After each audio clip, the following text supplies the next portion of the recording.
¿Por qué una mujer era considerada inmunda en el Antiguo Testamento?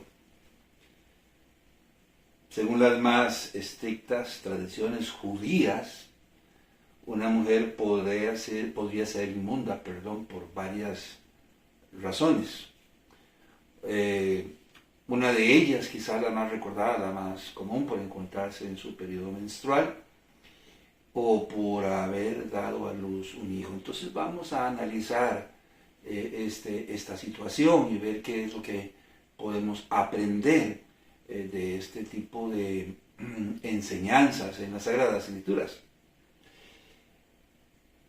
Según la Torá, una mujer que se encontrara en el ciclo menstrual o que se encontrara en su ciclo menstrual o que tuviera flujo de sangre debía ser apartada por 7 días y cualquier cosa que tocare o la tocase sería también considerada inmundo. Es la que la palabra de Dios dice en el libro de Levítico, en el capítulo 15, en el versículo 19 al 20.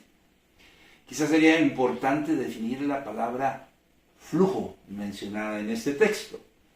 La palabra flujo viene del hebreo sub y quiere decir fluido o por implicación hemorragia, que podría referirse bien al ciclo menstrual o a algún tipo de hemorragia inusual causada por alguna situación en particular.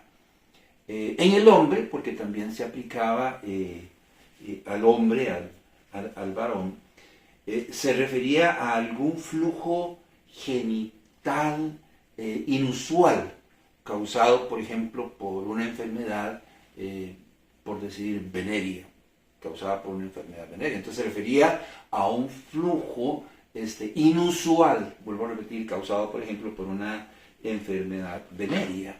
Levítico capítulo 15, versículo 13,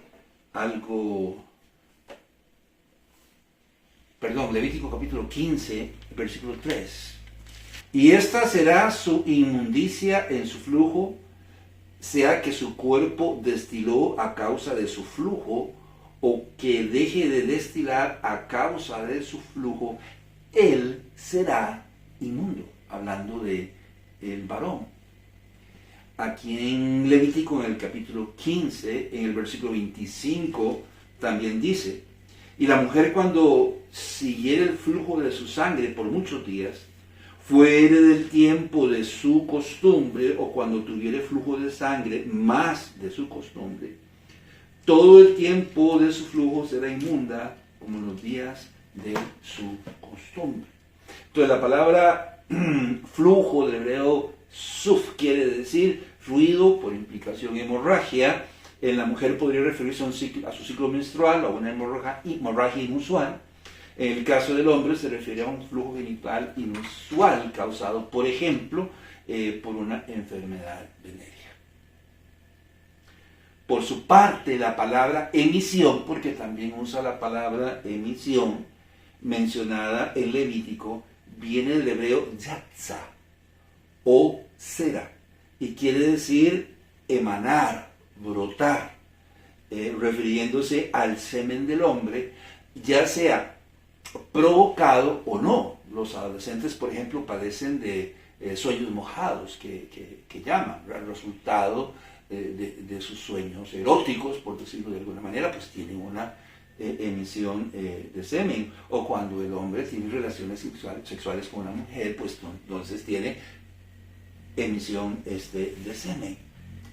Volviendo a la mujer, cuando ésta tuviera su ciclo menstrual, debía apartarse por 7 días. La palabra apartar aquí viene del hebreo nidda, que quiere decir separar, apartar, rechazo, impureza, inmunda, menstruosa, declarándola así no apta ceremonialmente. Levítico capítulo 15, versículo 19, nos dice Moisés. Levítico capítulo 15, versículo 19.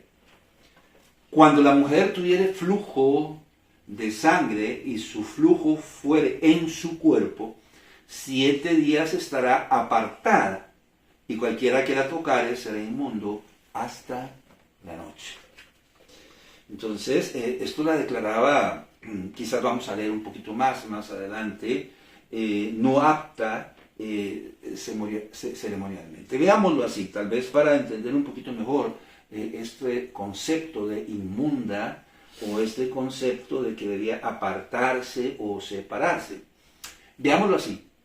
Cuando los cocineros, porque esto ha sucedido y probablemente siga sucediendo, cuando los cocineros en una cárcel en Corea se prestaban para ingresar a la cocina y comenzar a preparar los alimentos, antes de su ingreso eran examinados de pieza a cabeza y meticulosamente para determinar que no hubiese ninguna impureza o ninguna contaminación en su cuerpo o en su ropa que pudiera contaminar la ropa.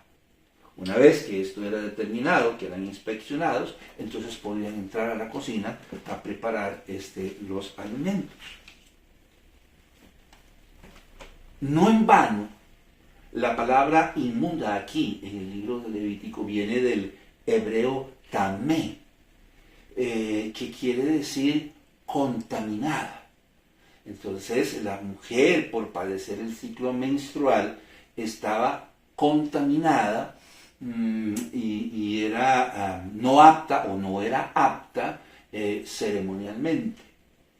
De manera que una mujer podría ser considerada inmunda o por encontrarse en su periodo menstrual, por lo cual debía ser separada de todos y de todos. Tal fue el caso de María, la hermana de Moisés, aunque ésta no fue separada del campamento por su menstruación. Si recordamos, Aarón y María habían estado hablando y criticando a Moisés, el líder del pueblo, que por qué solo él podía liderar al pueblo, que es porque solo él podía tomar decisiones. Entonces Dios intervino y bajó la nube, y cuando ésta se levantó, María estaba llena de lepra.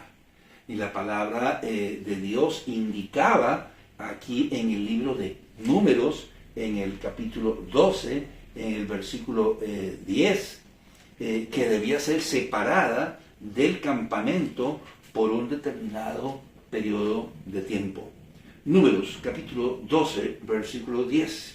Y la nube se apartó del tabernáculo, y aquí que María estaba leprosa como la nieve.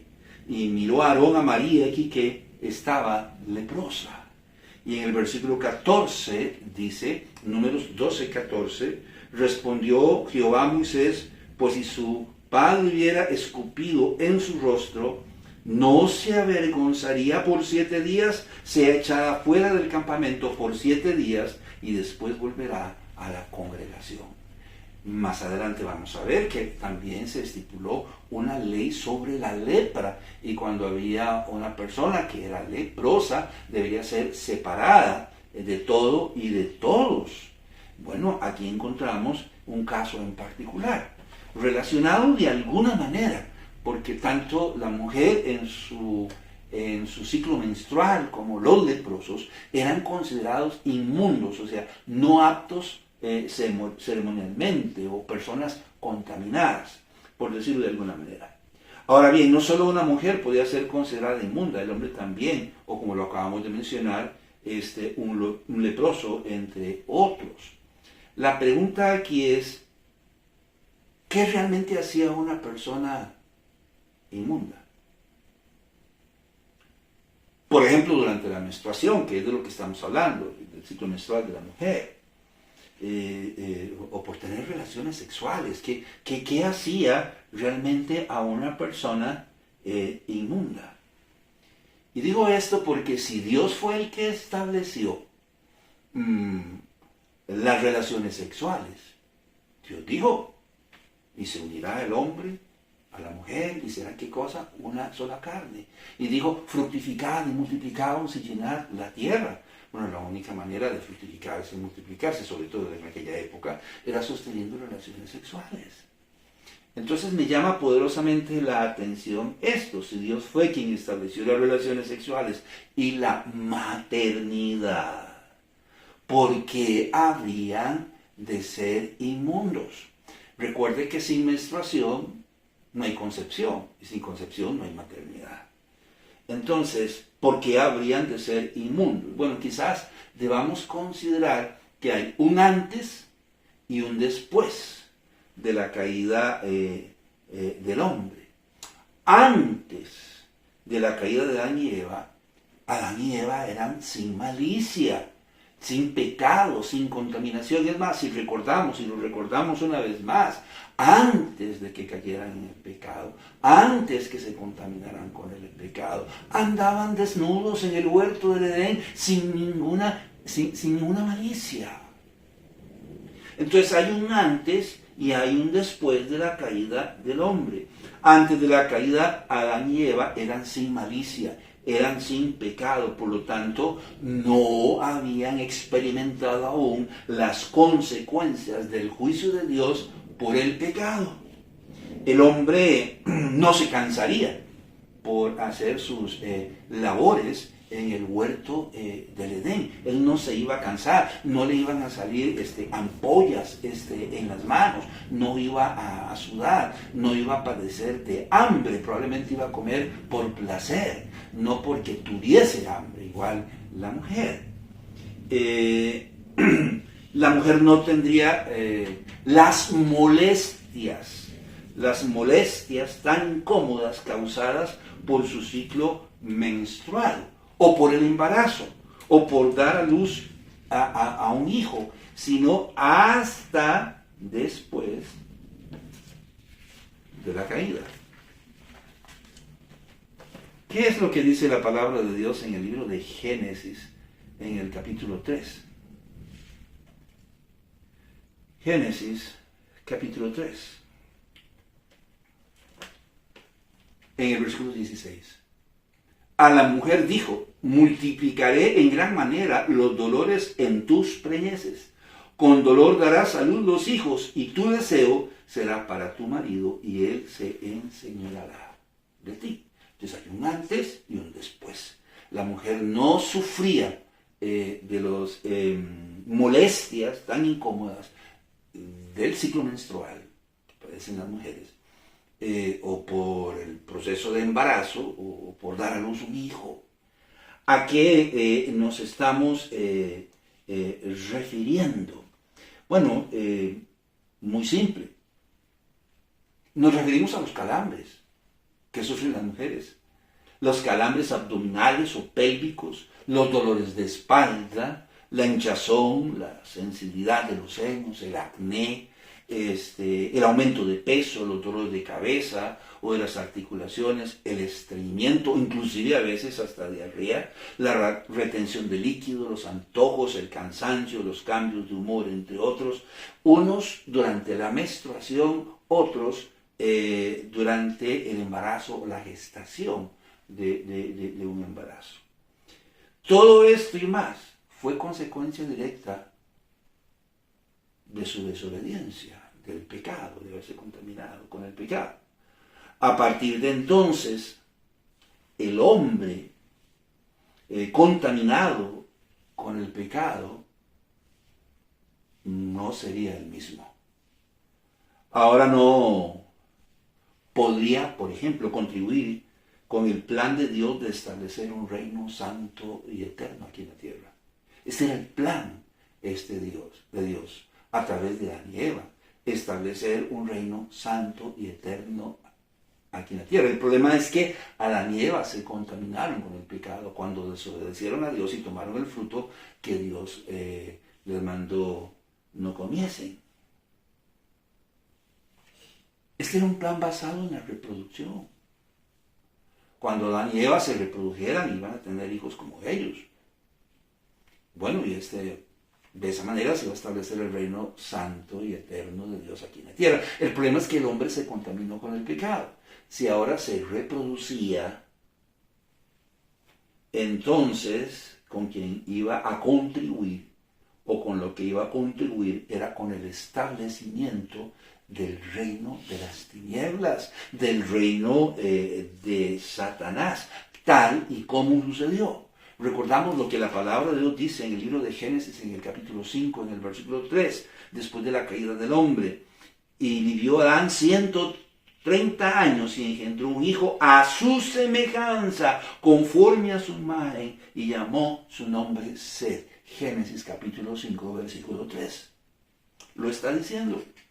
Ahora, toda la raza humana sería pecadora. Recordamos lo que dice Pablo en Romanos, en el capítulo 5. Por tanto, como el pecado entró en el mundo por un hombre y por un hombre la muerte, así la muerte pasó a todos los hombres. Entonces, lejos de establecerse el reino santo y eterno de Dios aquí en la tierra, un reino basado en la reproducción, lo que se estableció fue el reino del pecado, el reino de las tinieblas, el reino de Satanás. A partir de entonces, y con cada menstruación, la mujer sería considerada inmunda. No por causa de la menstruación misma. Por ejemplo, porque esta estuviera mala. Era sangre mala, porque fuese sangre podrida, por decirlo de alguna manera, o porque fuere tóxica y fuese a contaminar a las demás personas. Puesto que la sangre menstrual, si debemos recordar, es lo que en realidad prepara el útero para recibir la vida, una nueva vida, para recibir a un bebé, la cual sí, así se llama, sangre menstrual, porque contiene sangre, aunque en muy pocas cantidades la contiene. Contiene agua, células muertas del endometrio, lípidos, proteínas y hormonas como por ejemplo la progesterona, e inclusive contiene la sangre menstrual un muy alto, óigame lo que le voy a decir, un muy alto porcentaje de células madre, aún más que las contenidas en la médula ósea, y sin esta sangre no habría vida. No en vano, a la primera mujer, Eva, se le llamó así. Y la palabra Eva quiere decir dadora de vida. Entonces la mujer no era inmunda particularmente por la sangre menstrual, ¿verdad? Entonces, ¿a qué se debe el olor nauseabundo que a veces se presenta en la menstruación? Vuelvo a repetir una vez más, no es que esté mala, no es que esté podrida o cosa por el estilo. Ese olor nauseabundo que a veces se percibe en el ciclo menstrual de las mujeres se debe al que ésta se mezcla con las bacterias, hongos, el pH o las infecciones propias de la vagina. Entonces, al fluir, se mezcla con estas bacterias, con los hongos, con el pH o algún tipo de infección que se encuentre ahí en la vagina y adquiere ese olor. Pero no tiene nada que ver con que esté descompuesta, mala o sea tóxica. Lo que sí, y es muy interesante esto, han revelado los estudios más recientes hechos en una de las más prestigiosas universidades de Granada en España, es que la menstruación presenta algún grado de contaminación. Eso hoy contempla algún grado de contaminación con sustancias químicas como los parabenos y los benzofenomas, que son algo así como preservantes o bloqueadores dañinos para la salud. que se encuentran presentes en cremas, en champús, en bloqueadores solares, desodorante o tintes para pelo. De hecho, de cada uno de 10 químicos, 6 se encontraron en todas las mujeres que participaron de este estudio. Químicos que pueden causar una serie de dolores o de enfermedades o inclusive de síndromes a las mujeres y a sus hijos si están embarazadas. Por ejemplo, las alergias, entre otras muchas cosas, o el cáncer. Cuidado cuando usted usa muchos químicos y los aplica a su cuerpo, porque pueden contaminar su menstruación, su menstruación. Y si está embarazada, puede contaminar igualmente a su hijo. Puede quizás consultar a Notorcup o Mediplus, entre otras entidades o instituciones que han hecho estos estudios. Entonces, ¿por qué eran consideradas inmundas? Si no era por la menstruación en sí, entonces, ¿por qué eran consideradas inmundas? Bueno, yo particularmente creo, después de leer y de estudiar las Sagradas Escrituras, que el Señor quería que todos los seres humanos, particularmente su pueblo, entendiese lo que había sucedido después de la caída del hombre. La sangre en la cual está la vida de los hombres, así dice Moisés en el libro de Génesis, que no coman sangre porque la vida está en la sangre, ¿verdad? Por ejemplo. Entonces la sangre en la cual está la vida de todos los hombres se había contaminado con el pecado. Ahora Eva, la dadora de vida, por causa del pecado, básicamente sería la dadora de una vida contaminada por el pecado. ¿Qué dice el libro de los Salmos? En el capítulo 51, en el versículo 5. ¿Qué dice el salmista? He aquí, en maldad he sido formado, y el pecado me concibió mi madre. Las cosas habían cambiado, por eso estamos hablando de un antes y después de la caída del hombre. Por eso Adán y Eva fueron expulsados del huerto de Edén. Y este evento fue particularmente registrado en el libro de Génesis. ¿Por qué fueron expulsados del huerto de Edén? Por causa del pecado. Por eso una mujer, en tanto estuviera en sus días, no tendría acceso al santuario, al tabernáculo. Levítico capítulo 15, versículo 31. Dice así la palabra de Dios, Levítico 15, 31. Así apartaréis de sus impurezas a los hijos de Israel, a fin de que no mueran por sus impurezas, por haber contaminado mi tabernáculo que está entre ellos. Vean lo que está diciendo. Por eso decíamos que era no apta ceremonialmente. Entonces, por causa del pecado, fueron expulsados del huerto del Edén. Y por eso una mujer, cuando estaba en sus días, no tendría acceso al santuario. Usted puede leer todo el capítulo 12 y el capítulo 15 del libro de Levítico y llegar a esta conclusión. ¿Para qué? Para simbolizar la separación que sufre el hombre de Dios por causa del pecado, puesto que el pecado nos separa de Dios. Entonces, ¿qué quería Dios con todas estas cosas? Que entendiésemos que el hombre tiene un problema. El hombre es pecador, heredó esta capacidad de sus primeros padres, de Adán y Eva. La palabra de Dios dice en Romanos 3:10, no hay justo ni a uno. Pero también dice, ahí en el cintillo, en Romanos, en el capítulo 3, en el versículo 23, por cuanto todos pecaron, ¿qué cosa dice? Y están destituidos de la gloria de Dios. Por destituidos entendemos separados. Y en el libro de Romanos, en el capítulo 6, en el versículo 23, dice, porque la paga del pecado es muerte, mas la dádiva de Dios es vida eterna en Cristo Jesús, Señor nuestro. Entonces, el pecado nos separa de Dios y nos condena a la eterna separación de Dios, la muerte segunda. Tenemos otros ejemplos en las Sagradas Escrituras. Por ejemplo, cuando Dios le dijo al pueblo de Israel de cuáles alimentos podía participar y de cuáles no. O sea, de cuáles animales podía comer y de cuáles animales no podía comer. Yo lo voy a leer por usted aquí en el libro de Levítico, en el capítulo 11.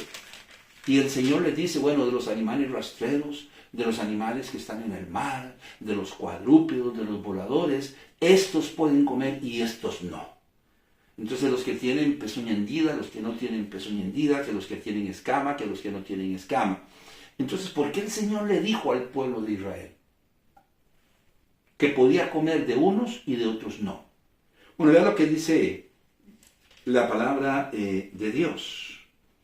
Esta es la ley acerca de las bestias y las aves, y todo ser viviente que se mueve en las aguas, y todo animal que se arrastra sobre la tierra, para hacer diferencia entre lo inmundo y lo limpio, y entre los animales que se pueden comer y los animales que no se pueden comer. El Señor quería, ¿verdad?, que el pueblo entendiese. Óigame lo que le voy a decir, que el pueblo entendiese o que hiciese la distinción o la diferencia entre lo santo y lo profano. Se nos ha dicho que, bueno, que estos animales se podían comer o no se podían comer por razones sanitarias. Sí es cierto, pero la enseñanza central era para hacer una diferencia, una distinción entre lo santo y profano. Y les termina diciendo el Señor, por ejemplo, porque yo soy Jehová vuestro Dios, vosotros por tanto os santificaréis y seréis santos, porque yo soy santo. Así que no contaminéis vuestras personas con ningún animal que se arrastra sobre la tierra. Tenía un doble propósito, sí, eran leyes sanitarias, pero Dios quería que hicieran la diferencia entre lo santo y lo profano. Lo mismo sucedió con la ley de los leprosos. En el libro de Levítico, en el capítulo 14, en el versículo 57. Levítico, 14, 57. Entonces les digo, bueno, si una persona tiene mancha de este tipo y se le cayó el pelo, y entonces va a ser separada por tantos días y tiene que ir a que oír del sacerdote, etc. Pero les dice, en Levítico 14, 57, para enseñar cuando es inmundo y cuando limpio. Esta es la ley tocante a la lepra. Otra vez, para hacer la diferencia o la distinción entre lo santo y lo profano. O con la emisión o el flujo de semen y la menstruación, entre otras razones, para ser considerados inmundos, Dios estaba estableciendo un recordatorio a todos los hombres, particularmente a su pueblo. Todos los hombres son pecadores. Por lo tanto, todos los hombres están separados de Dios. Es muy común cuando una persona muere y la gente dice, sobre todo sus familiares y seres queridos, con todo respeto, pero suelen decir, bueno, que descanse en paz. Que Dios lo tenga, básicamente, en su gloria. Si ese es el anhelo de todos nosotros. Ninguno de nosotros quiere que sus seres queridos se vayan al infierno a quemar. Por supuesto que no. Pero no todos van a estar en paz. Y no todos van a estar en la gloria de Dios, porque el pecado nos separa de Dios. Y debemos entender esa verdad, y era lo que el Señor quería que entendiésemos. De modo que la menstruación no hacía impura a una mujer, no hacía ni la hace impura, sino lo que ésta representaba. Ahora, para tener acceso a Dios, tanto el hombre como la mujer o el leproso debía pasar por todo un protocolo de purificación. Sí, tenía que lavarse con agua pura, ¿verdad? El hombre, por ejemplo, se lavaría con agua y el octavo día ofrecería un sacrificio o una ofrenda por el pecado, por haber tenido emisión de semen, por haber tenido relaciones sexuales. Entonces se lavaría con agua y el octavo día ofrecería una ofrenda por el pecado. Yo voy a tomarme la atribución, si se me permite, de leerlo. En Levítico, en el capítulo 15, dice: cuando se hubiera limpiado de su flujo, el que tiene flujo, contará 7 días desde su purificación y lavará sus vestidos y lavará su cuerpo en aguas corrientes y será limpio. Y el octavo día tomará 2 tórtolas o 2 palominos y vendrá delante de Jehová a la puerta del tabernáculo de reunión y los dará al sacerdote. Y el sacerdote hará del uno ofrenda por el pecado y del otro holocausto. Y el sacerdote le purificará de su flujo delante de Jehová. Primero enseña que son pecadores y después les enseña que hay un protocolo para su purificación. La mujer por su parte se lavará con agua, contará 7 días más después de terminado su ciclo, y al octavo día debía ofrecer un sacrificio y una ofrenda por el pecado. También vamos a leerlo aquí en Levítico, en el capítulo 15. Dice la palabra de Dios: y cuando fuere libre de su flujo, contará 7 días y después será limpia, y al octavo día tomará consigo 2 tórtolas o 2 palominos, y los traerá el sacerdote a la puerta del tabernáculo de reunión. Y el sacerdote hará del uno ofrenda por el pecado y del otro holocausto, y la purificará el sacerdote delante de Jehová del flujo de impureza. Si daba a luz una niña, o si daba luz a la niña, sería inmunda por 14 días más 66 días. En total 80 días, al final de los cuales se presentaría al santuario para ofrecer un sacrificio por el pecado. Y si daba a luz un varón, lo mismo. La madre sería inmunda por 7 días, al octavo circuncidaría al niño, y seguiría con su rito de purificación por 33 días más. En total serían 40 días, al final de los cuales se presentaría al santuario para ofrecer un sacrificio por el pecado. Usted lo puede leer en el libro de Levítico, en el capítulo 12, del versículo 1 al 8. Ritos que fueron cumplidos, si más no recuerdo, a cabalidad por José y María. Después de dar a luz al niño Jesús, María fue considerada inmunda por 7 días. Al octavo día, el niño es circuncidado y le dan el nombre que se le había asignado. Lucas capítulo 2, versículo 21. Lucas capítulo 2, versículo 21. Esto quiere decir que todos debían cumplir con el protocolo. Cumplidos los 8 días, para circuncidar al niño, le pusieron por nombre Jesús, el que le había sido puesto por el ángel antes que fuese concebido. 33 días después, ya estos sumaban 40, de ahí de la costumbre hoy de la cuarentena, los padres se presentaron para consagrar al niño, según la ley de Moisés dictaba. No para presentarlo. En el caso del Señor Jesucristo, fue consagrado. Lucas capítulo 2, versículo 22 al 23. Y cuando se cumplieron los días de la purificación de ellos, conforme a la ley de Moisés, le trajeron a Jerusalén para presentarle al Señor. Como está escrito en la ley del Señor, todo varón que abriere la matriz será llamado santo al Señor. Apartado, separado, consagrado. También ofrecieron 2 tórtolas o 2 palominos por la purificación de María. Lucas capítulo 2, versículo 24. Y para ofrecer conforme lo que se dice en la ley del Señor, un par de tórtolas o 2 palominos. Aún María tuvo que cumplir con el protocolo. Ritual que nos recuerda que el Señor Jesucristo es la propiciación ofrecida para hacernos aptos o cercanos a Dios. Usted recuerda lo que dice 2 Corintios 5:21. El que no conoció pecado, por nosotros se hizo pecado, para que fuésemos hechos justicia de Dios en él. Justicia, para que fuésemos hechos absueltos de la culpa por el pecado.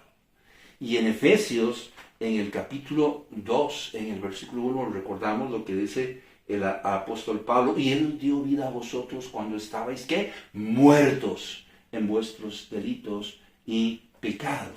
Y aquí mismo, en el libro de Efesios, en el capítulo 2, en el versículo 13, dice la palabra de Dios: pero ahora en Cristo Jesús, vosotros que en otro tiempo estabais lejos, habéis sido hechos cercanos por la sangre de Cristo. No éramos aptos para tener comunión con Dios. Estábamos lejos de Dios. Pero Dios, en su inmensa misericordia, por medio de Jesucristo, pagó un precio por nuestros pecados, para hacernos aptos por medio de la sangre del Señor Jesucristo. Dice en Efesios, en el capítulo 1, versículo 6, para alabanza de la gloria de su gracia, con la cual nos hizo aceptos en el amado. Podemos recordar lo que dice 1 de Pedro, capítulo 1, versículo 19 al 20, de que no fue oro ni plata lo que se pagó por nuestra salvación y redención, sino una preciosa sangre de Cristo, como de un cordero sin mancha y sin contaminación, destinado desde antes de la fundación de los tiempos. Y en el libro de Hebreos, lo voy a leer por ustedes, en el capítulo 10, también dice: y ciertamente todo sacerdote está día tras día ministrando y ofreciendo muchas veces los mismos sacrificios que nunca pueden quitar los pecados. Y así ofreciendo 2 palominos y ofreciendo 2 tórtolas por la purificación de la mujer y del hombre o del leproso, que nunca pueden quitar los pecados. Pero sigue diciendo: pero Cristo, habiendo ofrecido una vez para siempre un solo sacrificio por los pecados, se ha sentado a la diestra de Dios. Y sigue diciendo: así que, hermanos, teniendo libertad para entrar en el lugar santísimo por la sangre de Jesucristo, por el camino nuevo y vivo que Él nos abrió a través del velo, esto es, de su sangre, y teniendo un gran sacerdote sobre la casa de Dios, acerquémonos con corazón sincero, en plena certidumbre de fe, purificados los corazones de mala conciencia y lavados los cuerpos con agua pura. El que lee, entienda. El agua era el elemento purificador en el Antiguo Testamento, que representa la sangre de Cristo, que hoy, después de la muerte de Cristo en la cruz del Calvario, es el único elemento purificador que nos puede purificar de nuestros pecados.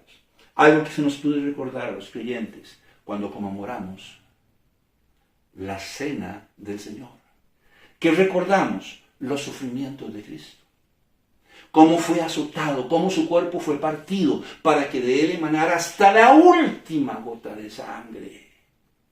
En la cena del Señor se nos combina recordar los sufrimientos del Señor Jesucristo en la cruz del Calvario, su muerte, su sepultura, su resurrección, hasta que Él venga. Se nos combina recordar el nuevo pacto, del cual ahora formamos parte, que ahora somos hijos de Dios y súbditos del reino de los cielos, que por lo tanto nosotros nos debemos a Dios. Por eso, antes de participar de la cena del Señor, debemos examinarnos a nosotros mismos.